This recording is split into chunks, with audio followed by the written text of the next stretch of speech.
서울에서 지금 현재 통용되는 수익률은 그 지금 현재 20억 하던 물건이 3년 전에는 뭐 10억에서 뭐 15억 요 사이였습니다. 땅값이 이렇게 확 오르다 보니까 내가 시세는 20억 주고 샀는데 15억 받고 나가래. 그럼 이제 완전히 큰일 나잖아요. 공사비 올려주세요. 그럼 어떤 거는 옆집 땅을 침범한 경우도 있어. 실제로 그런 게 있습니다. 경우에 따라 옆집 그 건물이 내 땅을 침범해 들어온 경우도 있어요. 이런 부분이 하나의 리스크입니다. 깊이 있게 연구하기 전까지는 아파트가 다인 줄 알았습니다. 굉장히 잘못 산 거예요. 그분은 그 앉은 자리에서 거의 한 15억 정도가 이제 날아간 셈이었어요. 언젠가는 나도 건물주가 되지 않을까.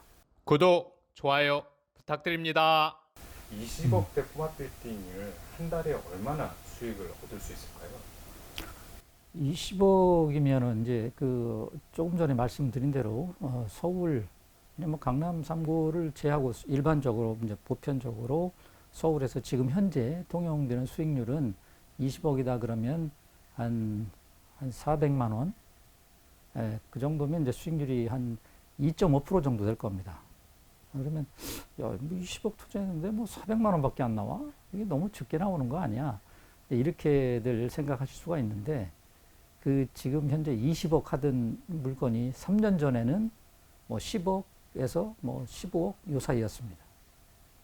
아파트만 오른 게 아니고 토지 가격도 엄청 올랐습니다.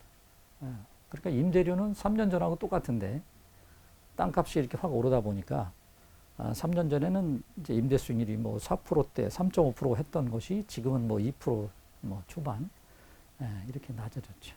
건물 리모델링에도 리스크가 조금 있다. 그렇습니다. 예. 저희가 좋은 것만 볼 수는 없으니까. 그렇습니다. 예. 어떤 리스크? 이제 아까도 잠깐 그 리모델링은 이제 사업이다. 사업이기 때문에 철저히 이제 그 입지 분석이라는 것이 그 건물이 그 위치한 곳 그 주변 상권이라든가 그 모든 그 미래 뭐 이렇게 호재라든가 뭐 그 전체로 뭐 재개발로 이렇게 묶어도 전체 뭐 싹 허물고 하는 것은 아닌지 여러 가지 그런 이제 입지 분석을 해야 되고 근데 뭐 재개발 추진 중인데 내가 뭐 20억 주고 샀어. 그러면 재개발 뭐 조합 결성되고 어쩌고 하니까 나는 20억 들였는데 난 아파트도 있거든. 난 상가는 원치 않고. 그럼 너 청산 대상이니까 너 15억 받고 나가. 이럴 수가 있거든요. 그래서 내가 시세는 20억 주고 샀는데 15억 받고 나가래. 그럼 이제 완전히 큰일 나잖아요. 그렇기 때문에 이런 그 입지 분석을 철저하게 잘 하셔야 되고, 그 다음에 여기가 상권이 좀 발달되는 곳이면 이제 건물 뭐 한 4층이다. 그러면 전체를 전부 이제 근생으로 이렇게 층별 임대 구성을 할 수가 있고, 상권 좀 애매하다 그러면 한 2개 층은 근생, 2개 층은 주택. 근데 완전히 그 주거 지역이야.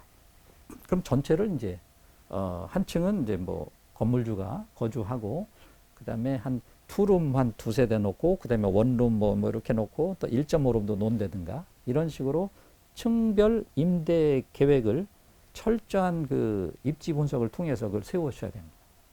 그거를 뭐 새소리 나고 물소리 들고 정릉 숲 가까이 있는 그런 그 완전히 그 전용 주거지역 같은 곳에 올근생으로 해서 다주택자 골치 아파 나 근생으로 할 거야. 근생으로 했더니 들어올 사람이 없네. 꼬마 빌딩은 또 주차장이 좀 없거나 있어봐야 한두 대거든요. 그럼 층당 주차 한 대씩 줘야 되는데 주차장도 없어. 그러면 주변에 아파트 단지가 있으면 아파트 단지에 월 주차 합시다. 그럼 8만 원도 주고 10만 원 주고 할 수가 있는데 그런 단지도 없어. 그런데 월근생으로 해놨어. 그럼 어쩌라고. 근데 이거는 이제 그냥 공실이 엄청나게 오래 갈 수밖에 없어서 이건 망하는 거죠. 그래서 이 입지 분석에 이건 MD 계획 굉장히 중요하다. 그다음에 아까 말씀드린 그 명도 계획, 이거는 뭐 돈하고 직결되는 부분이니까 1층 세입자 보내는데 뭐 예를 들어서 8천만 원, 2층은 2천만 원, 3층은 1천만 원, 4층은 주인이니까 그거 안 줘도 돼. 이런 식으로 명도 비용도 이렇게 산출을 해서 내가 매입 후에 내가 세입자들을 명도를 해야 되는 경우는 이제 그것도 그 예산에다 넣어야 되고, 그 다음에 이제 그 리모델링 그 시공사들이 요즘 많아졌어요. 원래 국내에서 리모델링은 이제 2000년대부터 시작이 됐고 2010년경부터 본격화됐습니다. 2010년경부터 이제 이래서 뭐 가로수길이라든가 그다음에 뭐 연트럴 파크라든가 이렇게 그 신흥 떠오르는 상권들 성수동길이라든가 이런 상권들이 떠오르면서 그 리모델링이 굉장히 본격화 됐죠. 그래서 처음에는 이제 그 시공사들이 신축 위주로 하던 그 건설사들은 리모델링은 거들떠도 안 봤어요. 야, 저거 저거 콘도로냐 내가 썩은 고기 먹게 이렇게 이제 무시한 거지. 신축으로 뭐 이렇게 할 것도 뭐 넘쳐 있는데 왜 그 골조만 남기고 다시 안팎으로 하는 뭐 이런 걸 우리가 해야 돼 이제 그렇게 거들먹거린 게 사실이거든. 근데 2010년 이후부터 리모델링 된 것들이 뭐 쫙 들어서면서부터 이제 그 말하면 경력이 이제 쌓이고 기술도 발전하고 하다 보니까 한 2020년경 들어서면서부터는 가서 보면 이게 리모델링한 건물인지 신축한 건물인지 분간을 할 수 없을 정도로 굉장히 기술이 좋아졌습니다.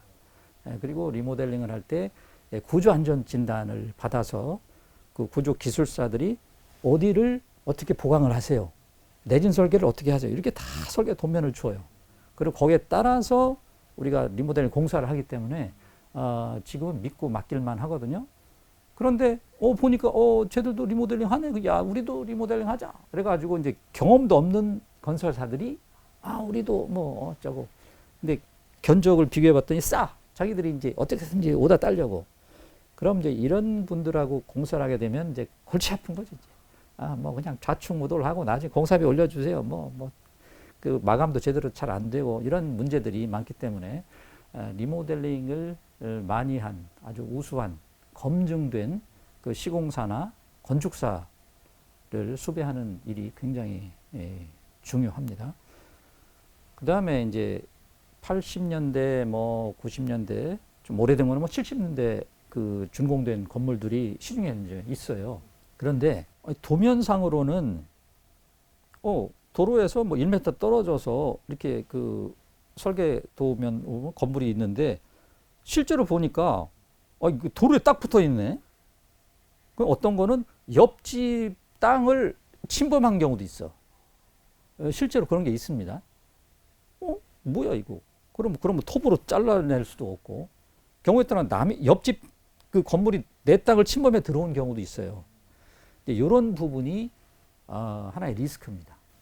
그래서 조금 내가 리모델링을 하겠다 그러면 경계가 분명히 뚜렷해 보이고 건축물 현황도상에도 뭐 특별한 문제가 없어 보인다 그러면 오케이 하겠지만, 좀 애매하다 이러면 매매계 하기 전에 측량을 하는 게 좋습니다. 측량 비용 해봐야 뭐 한 30만 원 정도 드니까 아깝다 생각하지 말고 구청에다 신청하면 되니까 그렇게 해서 경계 측량을 좀 해보고 문제가 없어 그러면 이제 진행하시는 게 좋겠고. 근데 지금 그 말씀은 이제 그 도면과 실제 건물이 앉아 있는 위치가 서로 틀리는 경우 그 불일치 문제가 있는데, 이제 건물을 내가 이제 그 리모델을 하려고 다 뭐 철거하잖아요. 안에도 뜯고 뭐 밖에도 뜯고 하다 보면 이 특히 바닥면 같은 경우가 좀 울퉁불퉁한 경우가 있어요. 평탄하지 않고 단차가 있는 거지. 그 다음에 이제 벽면도 뭐 이렇게 막 똑바로 가지 않고 약간 그 휘어졌다든가, 그 다음에 이게 천장 이게 다 텍스를 뜯어냈더니 뭐 천장 형태도 영 좀 울퉁불퉁 좀 안 좋아. 이제 그로 인해서 그 다음에 이제 뜯어냈더니 위에서 누수가 뭐 한 30년 돼가지고 뭐 그 시멘트 표면이 시커멓게 그냥 막 그렇게 녹이 슬고 막 그랬어.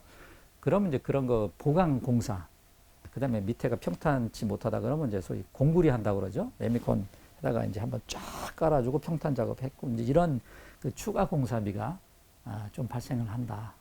이런 것들이 이제 리스크인데, 이제 그런 것들은 뭐 뜯어보기 전에 모르니까 리모델링 할 때 이런 예기치 못한 공사비 추가가 좀 발생할 수 있다라고 좀 생각을 하시면 될 것 같습니다. 마지막으로 저희 북웰스 구독자님들께 예. 말씀 부탁드립니다. 예. 우리 북웰스 구독자 여러분, 저도 이렇게 리모델링에 심취해서 깊이 있게 연구하기 전까지는 아파트가 다인 줄 알았습니다. 예. 그리고 실제로도 저도 뭐 남들처럼 외곽부터 시작을 해서 점점 이렇게 들어왔고 뭐 조금 이제 목동 하이페리온 뭐 큰 평수에서도 좀 살아봤고 사업도 해보고 뭐 여러 가지 이제 거쳐서 인생 이막을 빌딩 중개와 리모델링 컨설팅으로 정하고 이제 지금까지 이제 오고 있는데 아까도 말씀드렸다시피 우리가 부동산 투자하면 아파트로 시작해서 아파트로 끝나는데 그런데 일단 건물주가 되는 거는 그냥 꿈이잖아요. 아니, 그러고 싶어. 그게 막연해. 내가 건물주, 원감생심. 아니, 뭐, 아파트나 똘똘한 거 하나 있으면 되지. 이렇게 생각하기 쉬운데, 뭔가 이루려면 꿈을 세우고 시작을 하는 게 좋다라고 생각합니다. 안 그렇습니까? 예, 뭐, 사법고시 준비한다. 사법고시 몇 년 하다가 안 되면 법무사라도 해. 법무사 하시면 문제 쉽잖아요. 뭔가 그 큰 꿈을 가지고 열심히 하기 위해서 노력을 하다 보면 그 차선 정도는 된다 이거지. 그러면 꼬아빌딩단을 할 거야. 뭐 당연히 아파트 플러스. 그러면 꼬아빌딩 투자를 하기 위해서는 아까도 말씀드렸다시피 투자자가 갖춰야 될 필수 지식이 있습니다. 이거 모르고 투자했다가 투자 원금의 절반 이상을 날릴 수도 있거든요. 이게 도로법이라든가 사도법, 일주권 사선 제한 이런 것 때문에 논현동 경복 아파트 사거리 그 이면에 있는 3종 일반 주거지역 한 40평짜리를 2년 전에 한 투자자가 20억 가지고 레버리 일으켜가지고 43억 주고 샀어. 근데 2층짜리 상가주택인데 이걸 부수고 지으려고 그랬는데 건축사한테 알아봤더니 3층까지밖에 못 지어. 왜냐하니까 옆에 그 사도가 있는데 사도로 한 5평을 띄워줘야 돼. 그 다음에 이제 그 1조권 사선 제한 뭐 주차장법 감안했더니 이게 안 되는 거야. 저쪽 그 뒤에 있는 집에 그 1조권을 보장해주기 위해서 굉장히 잘못 산 거예요. 이제 그분이 왜 그걸 투자를 했냐면 나란히 있는 그 땅이 이분은 이걸 투자를 했는데 오른쪽에 붙어 있는 이 건물은 평당 1억 4천에 나왔었고 얘는 1억 1천에 나왔었어요. 그럼 도로가 같이 붙어 있는데 그러면 여러분들은 무려 3천만 원이 싸니까 그 다음에 이제 그 중개 이렇게 막 한 분이 막 아니 사장님 오늘 계약 안 하면 누군가한테 뺏깁니다. 자기가 보니까 그래 세상 잘 살아오다 보니까 나한테 이런 좋은 물건이 왔네. 일단 계약부터 하고 그 다음에 이제 건축사한테 의뢰를 한 거지. 그러니까 뭐 사도로 떨어지는 거 있지 1조 사선 때문에 못 올라가지. 그러니까 3층이야. 리모델링도 3층이야. 어찌야 그러니까 이제 온 거지. 내가 이제 보니까 이제 그런 거야. 근데 이미 알고 있어 자기는. 알고서 혹시나 해서 저한테 왔는데 제가 이제 구제할 방법이 없었죠. 그래서 그분은 그 앉은 자리에서 거의 한 15억 정도가 이제 날아간 셈이었어요. 그 다시 되팔아 도저히 이건 뭐 안 되는 거지. 그래서 이 꼬마빌딩 투자에 임하시기 전에 평소에 이런 그 필수 지식을 한번 익히시고 그 다음에 여러분들이 이제 거리를 거닐다 보면 그 뭐 리모델링 공사하는 그 가림막이 쳐져 있을 수도 있고 신축 공사장도 있을 수 있지만 어디 뭐 무슨 뭐 가로수길 갔는데 뭐 몇 달 전에 갔는데 또 가봤더니 그 옆에도 또 뭐 새로운 건물이 들어선 것 같아. 근데 알고 보니까 리모델링이야. 깨끗하니 좋네. 그냥 그런 감탄하고 말지 말고 나도 저런 낡은 건물을 사서 신축 비용의 절반 이하로 들여서 저렇게 멋진 건물로 다 재탄생시키는 재테크를 실행을 하면 언젠가는 나도 건물주가 되지 않을까. 이런 큰 꿈을 한번 세우시고 제 책이 또 많이 도움이 될 테니까 책도 한번 읽어보시고 아무래도 이제 건축법이라든가 이런 부분 다루는 책이다 보니까 좀 내용이 딱딱할 수 있어요. 그러니까 진도가 안 나갈 수 있지만 수시로 시간 되는 대로 보시고 그다음에 44건의 리모델링 사례는 그 뭐 사진 자료가 이렇게 풍부하게 잘 돼 있으니까 리모델링 전과 후 이게 이제 극명하게 대비가 되고 그러니까 아마 큰 도움이 될 겁니다. 그래서 큰 꿈 세우시고 열심히 저축하시고 돈 모아서 모두 빌딩주 되시기를 기원드립니다.